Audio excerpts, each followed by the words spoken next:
Formula One is a sport dominated by the elites and the wealthy. And while some of these people aren't the brightest of characters, I'm looking at you, Nikita Mazepin, most drivers are nice people to hang out with. But that's not what we're here for today. Today, we're here to discuss something that is highly argued in and out of the world of Formula One. Are the drivers more than just drivers? Today, I hope to illuminate this and explain why F1 drivers are more than just people who drive cars around in circles fast. When looking at the 2020 Formula One World Championship, it was a year marked by many things, and not just the pandemic. History was rewritten and in more than one way. But one of the biggest parts of that year was the fact that there were so many stand-ups for social justice. Sir Lewis Hamilton was the biggest activist for this, as he wore on multiple occasions a Black Lives Matter shirt before the race even started, and during the build-up to the Tuscan Grand Prix, he wore an Arrest the Cops Who Killed Breonna Taylor shirt. Sir Hamilton has done so much for social rights activists, as he is one of the biggest influencers in the world of motorsports. People say that Sir Hamilton is a fraud because he says he's a vegan and he tries to go for a zero carbon emission footprint. But in reality, he's doing more for movements that are trying to do something for us than most people who say that they are doing that already. He's one of the few influencers who's joining a movement not just to gain more social status, but to do something against a situation that they don't like and want to see a change in. Something else that has been rising in terms of attention is mental health. And only recently have people started to pay attention to mental health and have started to speak out about it. Unbeknownst to many people, F1 drivers and even workers behind the scenes have mental health issues. It's hard going halfway across the world and back weekend after weekend. These drivers and workers have so much pressure on themselves, and it takes a toll on them mentally. These people don't ever really talk about this type of issue, and both Sir Lewis Hamilton and Lando Norris have spoken out against it. Norris has been the more open of the two, saying that even though he looked enthusiastic and confident, he was struggling with anxiety.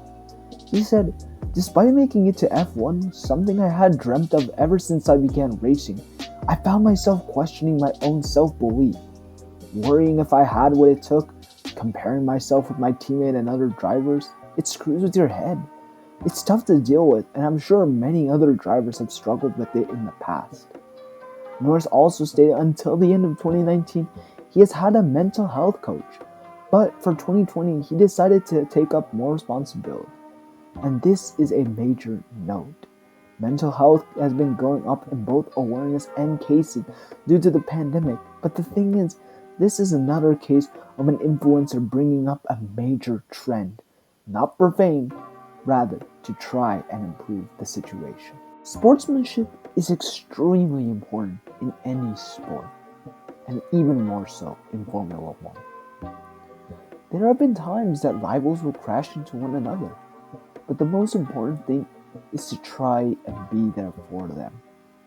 Looking back in modern times, what comes to mind is the 2017 Malaysian Grand Prix, where Lance Stroll crashed his Williams and Sebastian Vettel's Ferrari. The impact resulted in Vettel not being able to make it back to the pits, and another driver, named Pascal Wehrlein, saw this commotion. He pulled over to where Vettel was and gave him a ride back to the pits.